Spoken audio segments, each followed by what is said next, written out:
εγώ κάποια πράγματα, ή δεν θέλετε να με ρωτήσετε. Ωραία. Καταρχάς είμαι πολύ χαρούμενο που είμαι εδώ. Την αγαπώ τη Θεσσαλονίκη, τυχαίνει να είναι και η κόρη μου εδώ η οποία σπουδάζει και η χαρά μου είναι διπλή.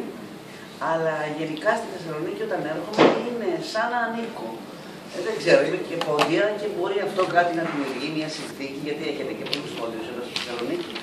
Ξέρω ότι είναι ένα κοινό που με αγαπάει πολύ, έχουμε ένα πολύ μεγάλο παρεδώσει. Και έτσι έγινε αυτή η επιλογή, δηλαδή με την έννοια ότι ξεκινώντας εδώ μια δουλειά τον Οκτώβρη, εγώ και ο Νίκος, ηθοποιοί τέλος πάντων, χάνουμε τη σεζόν στην Αθήνα. Μετά δεν μπορείς να δουλέψεις, όλες οι δουλειές είναι τώρα σε φούλια, πάλι για πρεμιέρες. Αλλά δεν είχα καμία στεναχώρια γι' αυτό και χαίρομαι που και ο Νίκος ακολούθησε αυτό το όνειρο και εγώ νομίζω ότι όλο αυτό οφείλεται στο Θωμά, θα πω εγώ.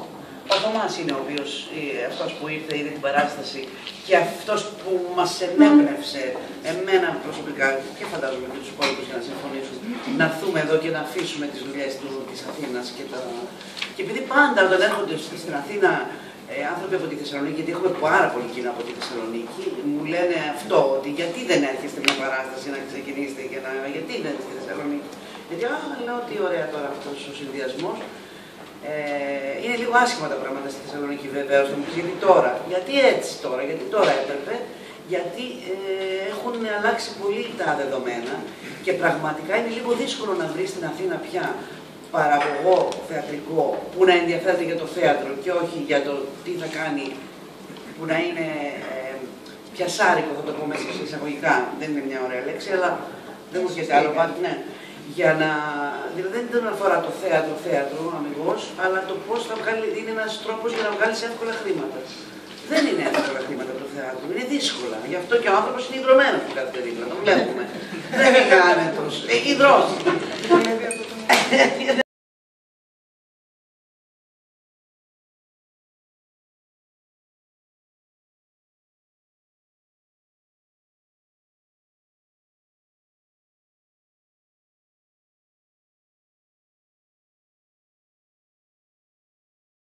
Για όλους είναι καλό αυτό. Αυτή είναι η χαρά μου. Θα ήμουν πιο χαρούμενη αν η Ελένη το έγραφε για μένα. Γιατί κατά καιρούς της πρόβες έχω ακούσει τα ωραιότερα πράγματα βέβαια από την Ελένη. Ότι για σένα ήταν εσύ μόνο που το κάνεις. Τι ωραία, αλλά δεν το έγραψε για μένα. Δεν πειράζει, όμως συναντηθήκαμε. Μέσα στους δύο. Τρεις. Ήμουν μέσα στους δύο. Αλλά τελικά πάντα καταλήγει να είναι αυτό. Σε αυτό που πρέπει. Είναι ένας δύσκολος μονόλογος. Ο μονόλογος έτσι κι αλλιώς από μόνος του είναι δύσκολος. Ήταν η ώρα μου, ήταν η ηλικία μου, παρόλο που είμαι πολύ νέα.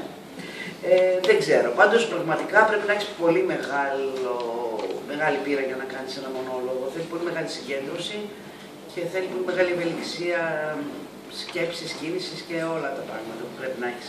Επίσης και η συνθήκη, συγγνώμη σε διακόπτω.